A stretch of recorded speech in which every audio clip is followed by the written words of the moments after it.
아주 재미있는 소식이 들어왔습니다.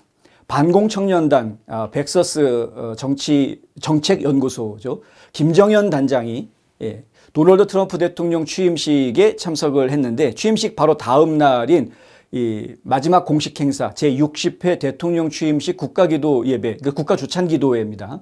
이 일반적으로 우리가 부를 때는 이 국가조찬기도회 예배에 참석해서 마이크 존슨 하원 의장을 만납니다. 만나가지고 그냥 악수만 하고 끝난 게 아니고 지금 넘겨주고 있는 서류, 이 서류가 뭐냐면은 바로 윤석열 대통령 구명 서신입니다. 2페이지로 되어져 있는데요.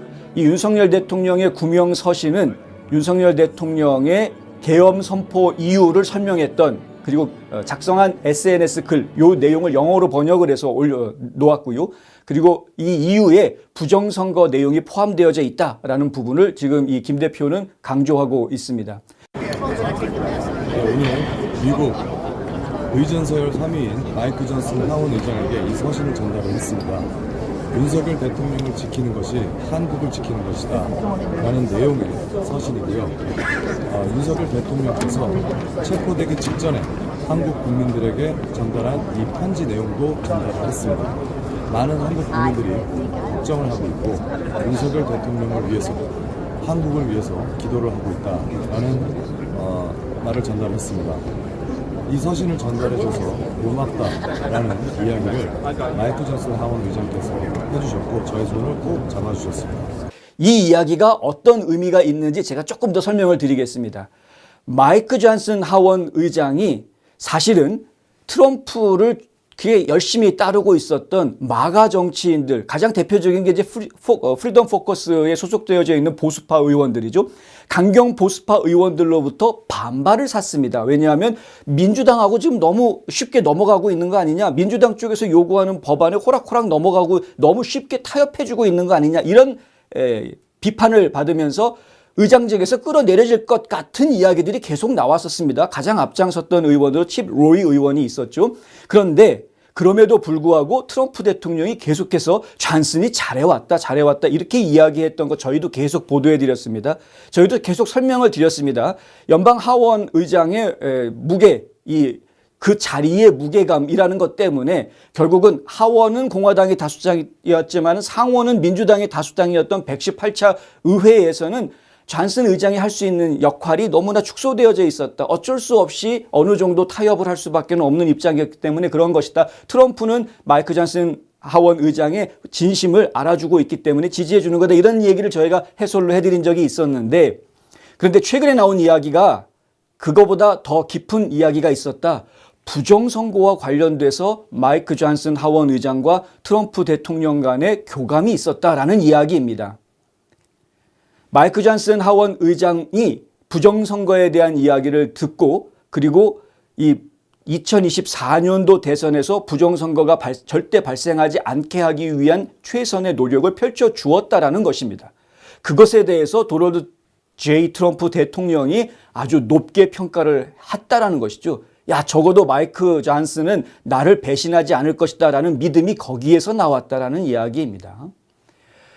자, 다시 김 대표 얘기로 돌아가겠습니다. 대표적인 스윙 스테이트이자 부정선거 논란이 있었던 위스콘신주의 브라이언 시밍 공화당 의장을 또 만납니다. 이 시밍 의장은 2020년 대선에서 발생한 부정선거 문제를 해결하기 위해서 적극적으로 활동했던 대표적인 부정선거 해결사 중 한 명이라고 합니다.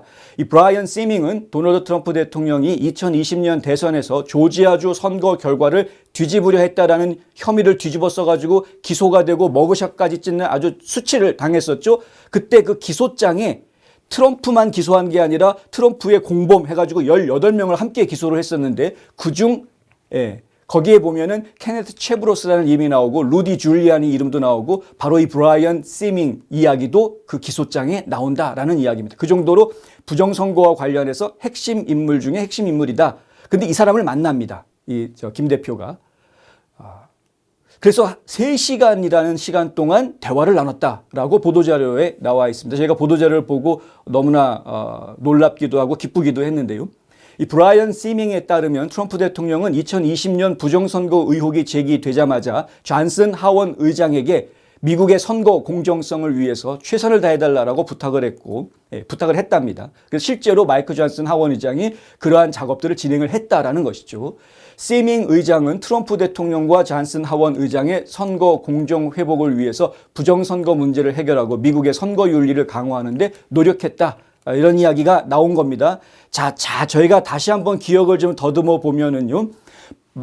지금 마이크 존슨이 하원 의장이 됐을 때에는 118차 의회였습니다. 118차 의회에서는 공화당과 민주당 사이에 8석 차이가 나 있었습니다.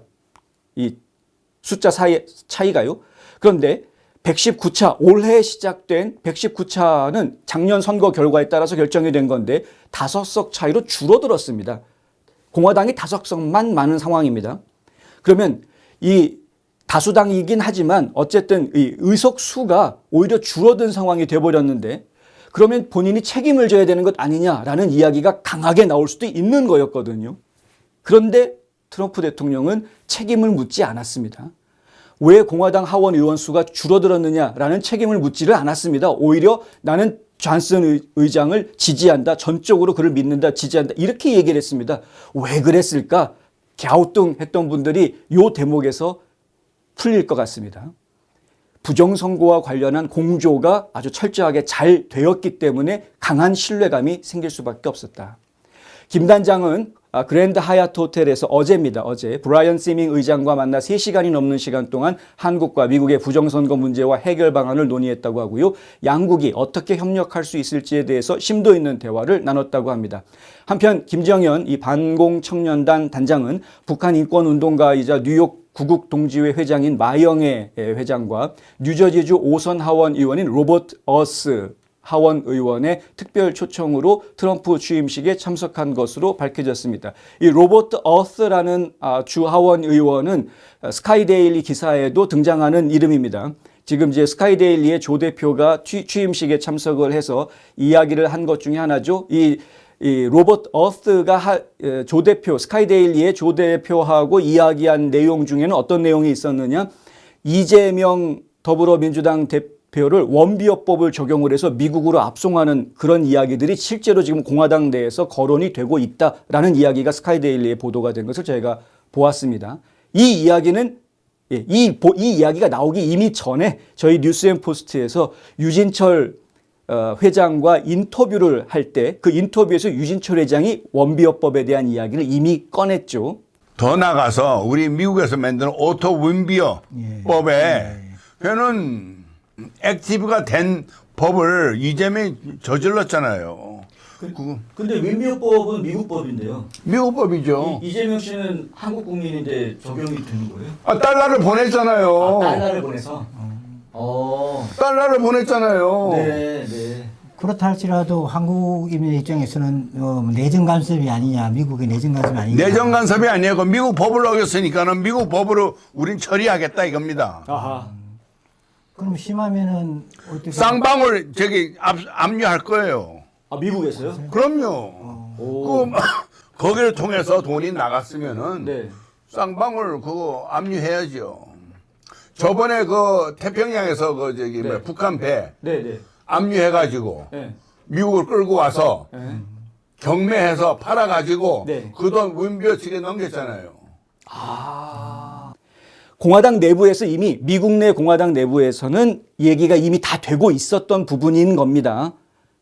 뭐 일부 인사들끼리만 비밀리에 얘기를 했는지는 모르겠습니다만 여차하면 이재명 대표 진짜 원비어법 적용해가지고 북한의 대북 송금 왜 했어? 하고서 북한 대북 송금과 관련된 인사들 전부 다 미국으로 압송하는 그런 일이 벌어질 가능성도 아직 충분히 살아있는 겁니다. 마영애 회장은 뉴저지주 로버트 어스 공화당 하원의원의 한인사회 지원활동 및 인권대표로 활동하고 있다고 합니다. 로버트 어스 하원의원은 북한 인권 문제와 한국계 미국인들에 대한 특별한 관심을 보이고 있다고 하고요. 이들의 민원 해결에 앞장서온 인물로 알려져 있다고 합니다. 어찌됐든 이 반공청년단의 김 단장이 상당히 의미 있는 활동을 좀 펼쳐준 것 같다. 이번에 대한민국에서 간 많은 국회의원들이 한 활동보다 더 의미 있는 활동을 한 것 같다.